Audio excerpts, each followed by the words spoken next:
Welcome to Consumer Igniter Armageddon. Let me explain. In our fireworks forum over the years there has been a slow but steady trickle of our forum members reporting failures with consumer igniters. That can be 1, 2, 3, 4 or more fireworks in their display not going off as intended. My own personal experience with consumer igniters over the past few months has also been a little bit patchy, so I think this deserves a little bit of a closer look. Now, by consumer igniter, I'm referring here to talons. These clip over the fuse and use a heated wire element to get the fuse going. And consumer igniters, these are an E-match with a plastic shroud with 2 holes in the end. You feed the fuse through one hole and then out of the other. This helps to secure the fuse in place, and then when the igniter goes off it blasts the flame into the side of the fuse, setting it off. So here's the plan. I've taken a large bundle of talons, a large bundle of consumer E-matches and some visco, and spent 2 afternoons letting off igniter after igniter after igniter after igniter just to see where we are, see if we get any failures, and if so, if we can try and find out what could be causing these failures. Now, the firing system I'm using for these tests is a DB04. Now, I know this system is like Marmite, but there are some reasons why I've chosen this, so bear with me. First of all, this is an entry-level system, typically £30 from a firework retailer in the UK, half that price on eBay if you're willing to wait a few months for it to be delivered from China. So the type of people that are going to be using consumer igniters and clipping onto the outside of the fuse rather than doing anything exotic with the fusing are likely to be people who are starting out with this type of system.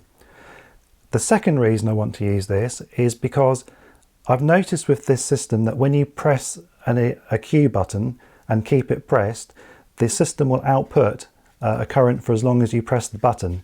Now that is important with talons because talons need a longer pulse of current than E-matches. So by keeping the finger pressed when we're doing the talons, we know that the talon has definitely had enough current for long enough. So that will help rule out this firing system in the case of a problem with the talons.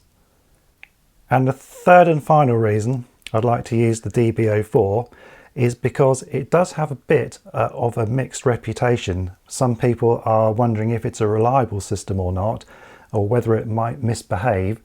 Now for this test, because I'm filming, reloading the cues and then refilming and doing this repeatedly, I will be switching this system on and off lots of times. So we'll be able to see, and it will all be on film, if the DB04 misbehaves in any way. We'll see that on camera. So let's head out into the garden. We're going to start with talons. I'm using 1 igniter per cue. So again, we can rule out any problems as being too many igniters on one cue, just 1 per cue, a fresh set of batteries. And we're going to be using 3mm visco for these tests. So we'll see how we get on.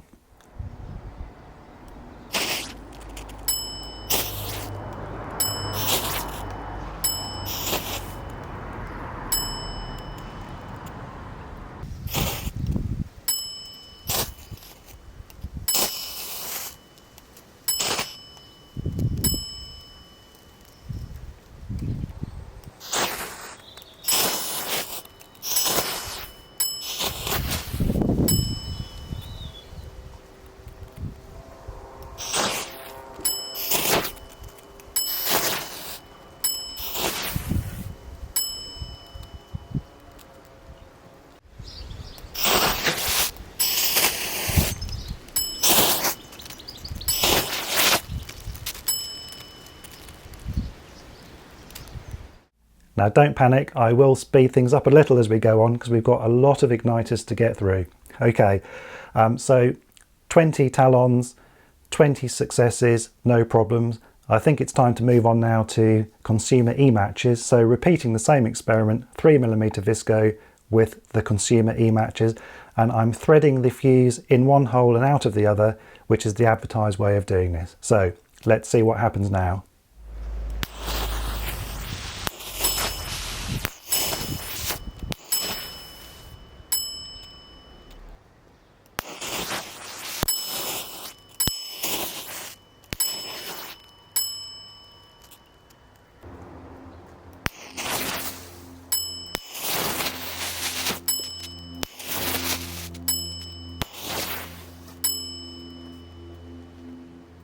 Okay, 12 igniters down. Clearly these are working fine as well.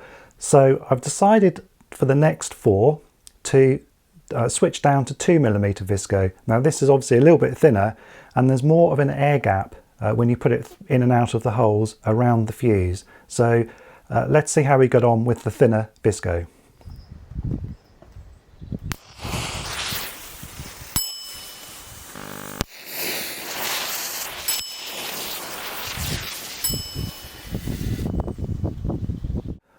Okay, so our first failure. Now, to be clear about what I mean by failure in this video, I don't mean the igniter didn't go off. It went off, but it failed to ignite the visco.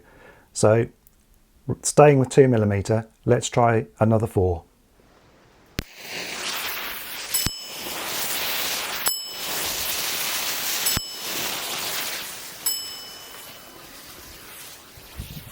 So the second 4 fired okay, but thinking about this failure with the thinner visco has got me thinking about my own failures that I've had with consumer E-matches, and they've all been on actual fireworks.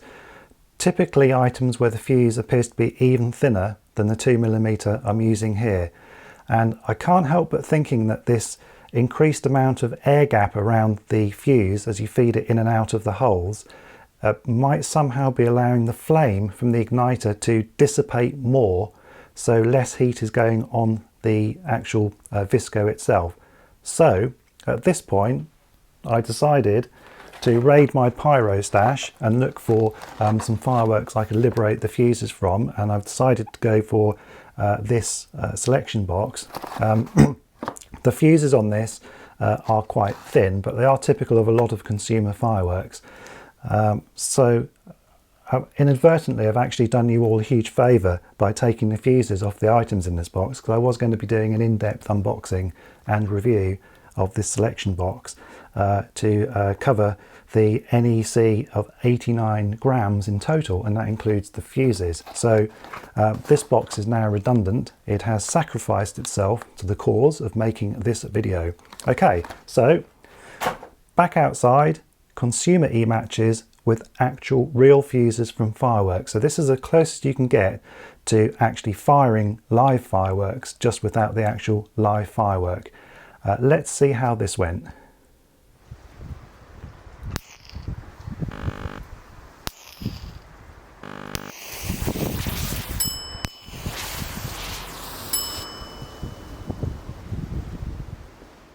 So things are getting interesting now. 2 failures out of 4. So if I had wired up 4 items from that selection box and fired them, half of them wouldn't have gone off, which is a bit of a problem. So at this point, just to rule out the batteries, I've decided to change those. I don't think it is the batteries, because the igniters, as you can see, are going. They're just not lighting the visco itself. But the batteries were changed, so now a fresh set of batteries. What I'm going to try now is putting the end of each fuse down into the consumer E-match shroud. The idea here being that you'll have an exposed black powder end. If that goes into the actual igniter itself or even against it, hopefully this will eliminate any further failures. So same thing again, 4 fuses from real items. Let's see how we get on.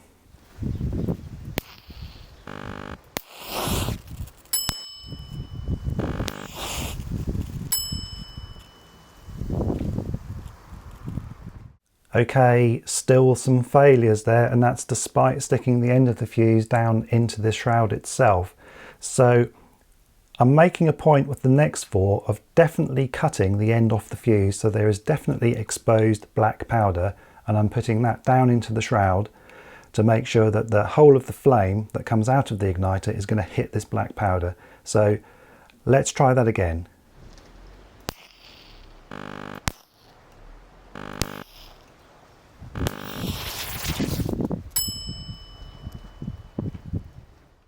That did not go very well. I was expecting to have very little chance of failure once we start exposing black powder to the flame of the igniter. Okay, so almost in desperation now, I'm taking the fuses and with a pair of scissors I'm cutting into the end of the fuse about 1/2 centimetre, just so that a significant amount of black powder now is exposed to the flame of the igniter. So let's try again.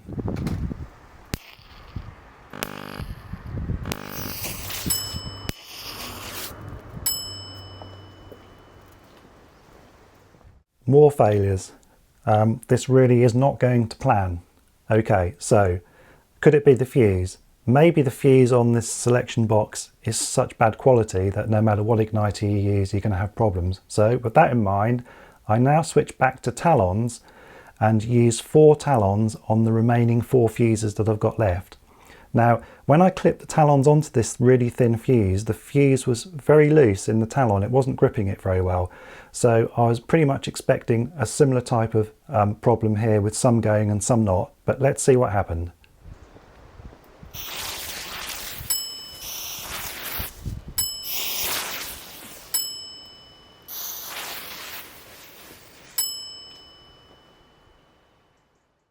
Okay, well, all 4 talons fired okay with the same fuse that is failing in the consumer E-matches. So I think we can probably rule out the fuse.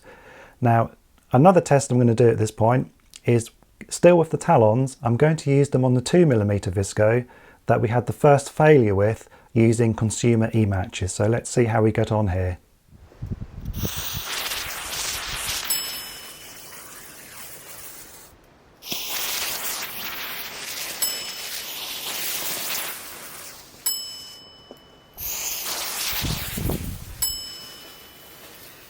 So those 4 fired okay as well. The only one that didn't initially was because I'd shorted the wires out at the firing unit, so it's showing continuity but wouldn't actually fire the igniter.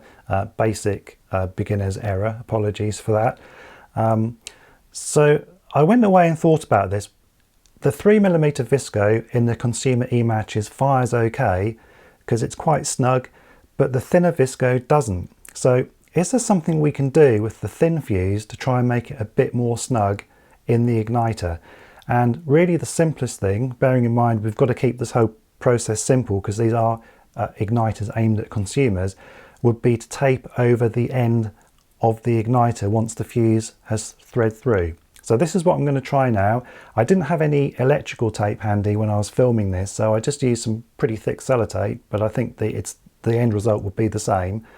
So I'm going to feed the fuse in and out of the consumer igniter, which is the way it's supposed to be used. And then I'm going to tape over it from the shroud all the way past the 2 holes where the fuse goes in and out of. As you can see here, it just makes it nice and snug. So having run out of thin fuse from the selection boxes, I've liberated some more fuse from other fireworks, typically strobes and novelty items. So a similar type of thin fuse, but also typical of what you might find on quite a wide variety of consumer fireworks. So let's head back out now and see how we get on with the taped up consumer E-matches.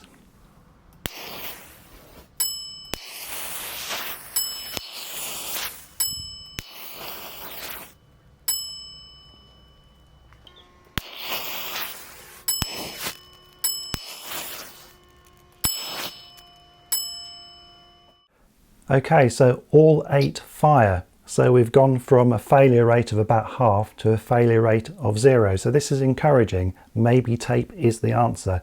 However, 8 isn't enough for me to be satisfied that this is definitely going to be the way forward.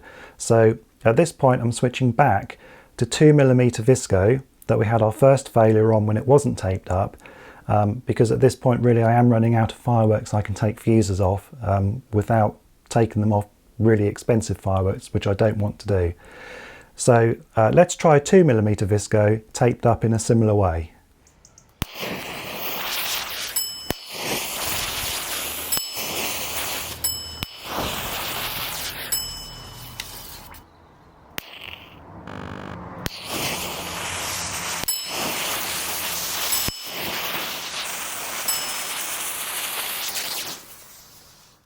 That's actually a real shame, because I thought we'd really got on top of this failure problem, but another failure with 2mm visco, and this time it's taped, as I've shown before, into the shroud, so it's exposed really to the full force of the flame in a contained space. Okay, so next ones I want to try is a combination of both techniques. So I am cutting the end of the fuse to expose some black powder. I'm then threading this into the end of the shroud.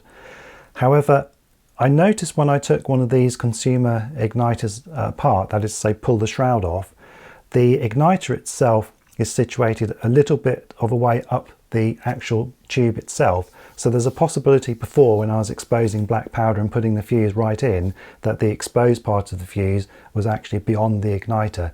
So for these, I'm only putting the end of the fuse a few millimeters inside the shroud, and then I'm taping it up. So the entire flame from the igniter is enclosed and firing directly at both the fuse and the exposed black powder. So let's see how we get on with the next four.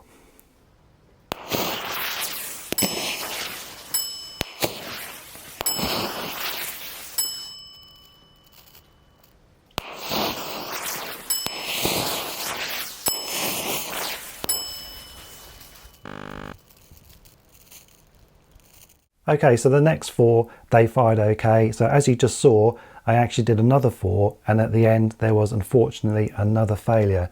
So this is exposed black powder at the end of the fuse, directly pointing at the flame coming out of the igniter, and all enclosed in some tape to concentrate that flame. How that did not go off, I don't know. So this leads you to think that maybe the consumer e-matches themselves are maybe variable in their output, or some are faulty.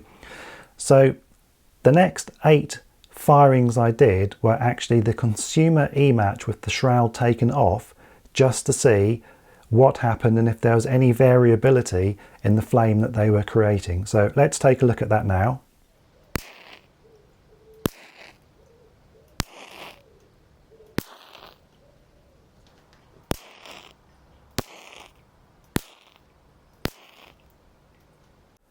I really can't see a lot of difference there, but perhaps the next thing to investigate is firing a larger number of these, whether some flare up as normal and some don't.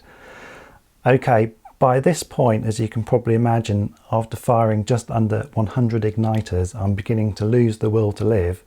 So I decided at this point to retire to the kitchen to have a cup of tea and think about trying to form some sort of conclusion to this video.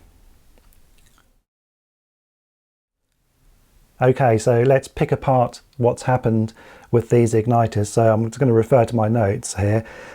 We'll start with the talons. 20 out of 20 fire okay on 3mm visco, 4 out of 4 on 2mm, and 4 out of 4 on the actual fuse, thin fuse from consumer fireworks. So that's 28 out of 28. Now, 100% success rate for me. We can say for absolute certainty that the talons are compatible with the DB04. Now, if you're having problems with talons, and I know some of you are, the first thing I'll check is whether your system is actually compatible with talons, because not all of them put out a current for long enough to reliably ignite the talons. For example, I have another entry-level system. It's a 1Q system, and that puts a very short pulse out, and it doesn't reliably fire the igniter every time. So I would urge you, if you're having problems with talons, do what I've done today. Take some talons, take some visco, even if you take it off some cheap fireworks and use the fuse from that, and just double check that they are actually firing reliably. Okay. The next thing I would say with regarding talon igniters is make sure that you are using the talon correctly, and not trying to teach you to suck eggs here, but talons are designed to clip over a fuse. When I first saw talons, and before I had read the instructions, I saw the hole in the side and wondered whether you could just push a fuse into that hole, but no, they are designed to clip over the fuse. And another tip along the same lines as this, When you get a talon and pull it out of the bundle, the wire comes just straight out of the back of the talon. This will prevent you from opening the clip very far. So I just discovered when I was setting these up that a really easy quick tip here is to pull the wire at right angles to the clip. That means you can open the clip fully. And finally, before you do clip the talon over the fuse, just check that the element is intact and is showing as shown here. It will look like a spring, and this is designed to stretch over the fuse. Next on the list of conclusions for this video, the DB04R. I have to say I came into this with low expectations of this. It has fired every single one of the 96 igniters. The failures are down to the igniter not igniting the visco, which is a different thing, I think. It's worked flawlessly. It hasn't been challenged by rain or damp, and I wouldn't want to do that. I'd probably find a box to put it in if I was using it for a reel in a display, and I wouldn't put it down on wet grass, for example.